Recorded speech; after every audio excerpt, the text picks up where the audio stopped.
Hello guys, welcome to our channel. This is Teja. అయితే పిఠాపురం నియోజకవర్గంలో జనసేన అధినేత పవన్ కళ్యాణ్ గారి పైన పోటీ చేసిన వంగ గీత గారు త్వరలో జనసేన పార్టీలో చేరుతున్నట్లు ఒక సమాచారం అయితే బయటకు వచ్చింది. అదంతా పుకారా, ఎంతవరకు వాస్తవం, ఇవన్నీ కూడా మనతో పాటు డిస్కస్ చేయడానికి ప్రముఖ సీనియర్ జర్నలిస్ట్ ఎమ్మంది రామారావు గారు ఉన్నారు. ఆయన అడిగే ప్రయత్నించారు. నమస్తే సార్. నమస్తే బాబు. సో రీసెంట్గా ఎగ్జిట్ పోల్స్ వచ్చే, అందులో పవన్ కళ్యాణ్ గారు అత్యధిక మెజార్టీతో గెలుస్తారని చెప్పేసి చాలా సర్వేలు అయితే చెప్పేసినాయి. అయితే వంగ గీత గారు జనసేన పార్టీలో చేరుతున్నట్లు కూడా చెప్తున్నారు. అంటే ఇది నమ్మొచ్చా? అంటే కొంత విశ్వసనీయ సమాచారం ప్రకారంగా నమ్మొచ్చు. ఇక్కడ ఏమైందంటే రాజకీయంలో చేయాలండి. అంటే వ్యాపారంలో చేయాలి. ఇక్కడ రాజకీయాన్ని పెడచెవిని పెట్టి అహంకారాన్ని ప్రదర్శించాడు. వాళ్ళని ఇన్సల్ట్ చేయడం ప్రధానంగా పెట్టుకొని, మనకు ముఖ్యమైన లీడర్స్ ఎవరు? మంగళగిరిలో లోకేష్, ఇక్కడేమో పవన్ కళ్యాణ్, కూటమి తాలూకు లీడర్సు. అక్కడ హిందూపూర్లో ఒక లేడీ, కుప్పంలో ఒక లేడీ. అంటే మిమ్మల్ని ఆడవాళ్ళ చేత ఓడించేశాన్రా అన్న ఒక్క మాట కోసం ఇంతమందిని సమకూర్చాడు.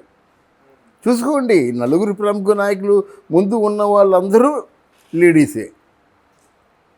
ఇదేమైంది? ఆ లేడీస్లో ఒక లేడీ వంగ గీత. వాస్తవానికైతే వంగ గీతకి పిఠాపురంలో మంచి పేరే ఉంది, చెడ్డ పేరు లేదు. తను అంటే ప్రతి నాయకుడు రావడం మానేసినట్టే తను కూడా ఏదో 5 ఏళ్ళకు ఒకసారి వస్తే 5 ఏళ్ళకు ఒకసారి రావడం జరిగింది, అంతేగాని మధ్యలో రాలేదు. అట్లాంటి అలవాటు చాలామందికి ఉంది. దాన్ని ఇప్పుడు పాయింట్అవుట్ చేస్తున్నారు. నువ్వు ఎంపీగా ఉండి ఎప్పుడైనా వచ్చావా, మమ్మల్ని పరామర్శించావా, మా కష్టకాలు తెలుసుకున్నావా అని చెప్పేసి. ఏమైనప్పుడు కూడా మంచి చేయలేదు సరికదా, హాని మాత్రం చేయలేదు పిఠాపురానికి. ఆ ఫీలింగ్ ఉంది ప్రజల్లో. ఇక్కడ ఏమైపోయిందంటే సడన్గా మన పిఠాపురానికి పవన్ కళ్యాణ్ ఎప్పుడైతే దిగాడో అప్పుడు జగన్మోహన్ రెడ్డి కంగు తిన్నాడు. అప్పుడు విలేజ్ అరివీర భయంకరులు అనిపించుకునేటువంటి ముద్రగడ పద్మనాభాన్ని ముందు దించాడు, మిథున్ రెడ్డిని దించాడు, ద్వారంపూడి చంద్రశేఖర్ రెడ్డిని దించాడు. అర్థమైందా? వీళ్ళందరినీ కూడా అంటే ఈ వ్యూహం చుట్టూ మీరు తాలూకు, అంటే మీరు కాకినాడలో ఉన్నటువంటి నియోజకవర్గాల్లో మీరు డాగ కన్ను వేయాలి, వీళ్ళందరూ ఓడిపోవాలి, డిపాజిట్లు కూడా బట్టి ప్రత్యర్థులు రాకుండా చేయాలి, మీ చేతుల్లో పెడుతున్నాను, ఎన్ని కోట్లైనా ఖర్చు పెట్టండి అనేటువంటిది అవుట్ స్టాండింగ్ ఇన్స్ట్రక్షన్స్ ఇచ్చేసి ఆయన లండన్ వెళ్ళిపోయాడు. అప్పుడు దాని తాలూకు జోసే ఇది ముద్రగడ పద్మనాభం. పిఠాపురంలో ఆయన ఓడించకపోతే నా పేరు ముద్రగడ పద్మనాభం కాదు, ముద్రగడ పద్మనాభ రెడ్డి అన్నాడు ఆ జోస్తోనే. అంటే ఏదో చేయాలన్నమాట. ఒకడు మేసాలు తిప్పేసి, నేను ఈ పవన్ కళ్యాణ్ లాంటి వాళ్ళు ఎంతమందిని చూశాను, నేను ఓడించి తీరుతా అన్నాడు. ద్వారంపూడి చంద్రశేఖర్ రెడ్డి తరిమి కొడతా ఉన్నాడు. అయిపోయిందా? మన మిథున్ రెడ్డి, ఇలాంటి ఎన్ని ఎలక్షన్ చూసాము. చిత్తూరు మొత్తం అంతా ఇలా పిడికిట్లో ఉండేది, ఇన్ని లేపేస్తూ ఉన్నారన్నమాట. అసలు వాడు మానేసేలా చేస్తూ ఉన్నారు. ఇన్ని షూరిటీలు ఇచ్చేసరికి ఆయన కొంచెం నమ్మకంతోనే వెళ్ళాడు. ఎందుకంటే ఆయనకు ఉన్నది ఏంటంటే, రాబోయే రోజుల్లో నాకు ప్రతిపక్షంగా ఉండాలన్నా, నాకు ధీటుగా ఉండాలన్నా పవన్ కళ్యాణే ఉన్నాడు.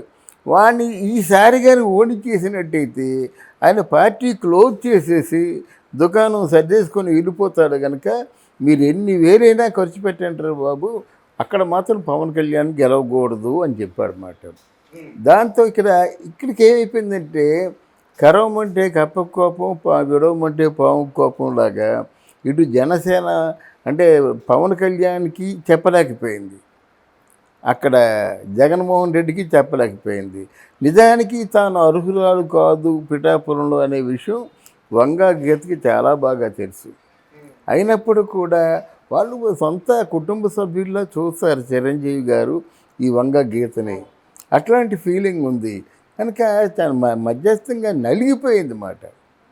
నలిగిపోయి ఇప్పుడు కాకనే కాదు, ఇది అయిపోయినప్పుడు కూడా తనకి ఎక్కడ స్వేచ్ఛగా ఉంటుంది, తనకేమో ఎక్కడ తన ఇంటి ఆడబిడ్డలా చూస్తారు, అక్కడే ఉంటుంది కదా. ఆవిడకైతే 100% కూడా మళ్ళీ జనసేన పార్టీలో కలుద్దాము, ఆయనతోనే ప్రయాణం చేద్దాము, ఆయన నిస్వార్థమైన రాజకీయ నాయకుడు ఎన్ని ఉంటాయి కదా. ఇప్పుడు వైసీపీ వాళ్ళు అందరూ కలుస్తున్నారు జనసేనలోకి, వైసీపీ వాళ్ళు కలుస్తున్నారు, ఇతర పార్టీ వాళ్ళు కూడా కలుస్తున్నారు అన్నమాట. ఎందుకంటే మనకి రక్షణ కల్పించేటువంటి నివాసం కావాలి. అంటే వీళ్ళందరికీ రక్షణ కల్పించే నివాసం ప్రస్తుతానికి ఏదంటే పవన్ కళ్యాణ్ జనసేనే. జనసేన అనగానే ఏంటంటే ఓ బ్రాండ్ మాట. వీళ్ళు లంచాలు తీసుకోరు, వీళ్ళు స్వార్థంతో పనిచేయరు, వీళ్ళు సైనికులు ఎక్కువ ఉన్నారు, ఎంతమంది వచ్చినా సరే తరిమి కొడతారు, నిజాయితీగా పనిచేస్తారనేటువంటి ఒక బ్రాండింగ్ వచ్చేసింది. అటువంటి వాళ్ళు పంచన మనం ఉన్నట్టు మన మీద కూడా ఆ పేరు ఉంటుంది కదా అనే ఉద్దేశంతో చాలామంది వెళ్తున్నారు అన్నమాట. చాలామంది కలవబోతున్నారు. రేపు ఎలక్షన్ రిజల్ట్ వచ్చేసి అసెంబ్లీ మన గవర్నెన్స్ ఫార్మ్ అయిపోతే ఆటోమేటిక్గా వచ్చే వాళ్ళు వస్తారు, వెళ్ళే వాళ్ళు ఎవరు ఉండరు. అంటే జనసేన పార్టీ నుంచి ఇంతకాలం బట్టి కష్టపడి నిర్మించుకున్నటువంటి పార్టీలోంచి అలాగే జనసేన పార్టీ నుంచి పిఠాపురంలో వైఎస్ఆర్సీపీ పార్టీలో కలిసిన వ్యక్తులు చాలామంది ఉన్నారు. ఎమ్మెల్యే క్యాండిడేటే ఉన్నారు. గతంలో జనసేన పార్టీ నుంచి పోటీ చేసిన ఒక ఎమ్మెల్యే క్యాండిడేట్ వైఎస్ఆర్సీపీ పార్టీలో జాయిన్ అయింది. అదేనండి, అక్కడ గతంలో రాజోళ్ళ నుంచి పోటీ చేశాడు రేపాక వరప్రసాద్. ఆయనకి చేశాడు, ఒక్కడే గెలిచాడు. ఆ గెలిచినోడు కాస్త వైసీపీలోకి వెళ్ళిపోయాడు అన్నమాట. ఆ రేపాక వరప్రసాద్ మీద ప్రేమతో తీసుకోలేదు, పవన్ కళ్యాణ్ని నీకు ఒక్క సీట్ అయినా వచ్చిందా అని గేలి చేయడం కోసం తీసుకున్నాడు అన్నమాట. అంతే కదా. లింగు మనకున్న ఒక టికెట్ గెలుచుకున్నా వాడు కూడా మా పంచనే చేరాడు కదా అని అనడం కోసం తీసుకున్నాడు అన్నమాట. అయితే ఇక్కడ అదే ప్లస్ పాయింట్ అయింది.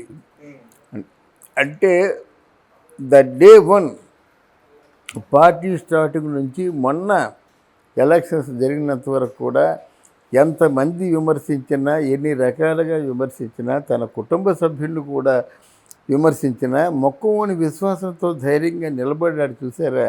అందుకే అంటారు ధైర్యే లక్ష్మి సాహసే అని. ఆ ధైర్యమే లక్ష్మి, విజయలక్ష్మి వరిస్తుంది ఇప్పుడు. తర్వాత మొత్తం ఇండియా వ్యాప్తంగా టాక్ ఆఫ్ ద టౌన్ ఎవరంటే, టాక్ ఆఫ్ ద పాలిటిక్స్ ఎవరంటే జనసేన పవన్ కళ్యాణ్. అటువంటి వాటితో ఉండడం మంచిదనే ఉద్దేశం ఖచ్చితంగా ఉంటుంది. అలా ముద్రగడ పద్మనాభాల కూతురు ఉంది క్రాంతి అని. మరి ఎందుకు కలుస్తుంది? ఓ మంచి చోటు, ఓ మంచి నీడ, అందులో ఉంటే మనకు మంచి పేరు, తృప్తిగా బతకగలం. సో ఇన్ని కారణాల చేత తప్పకుండా వంగ గీత మాత్రం జనసేన పార్టీలో ఉండడం, వెళ్ళడం ఖాయం. Okay sir, thank you so much. Thank you.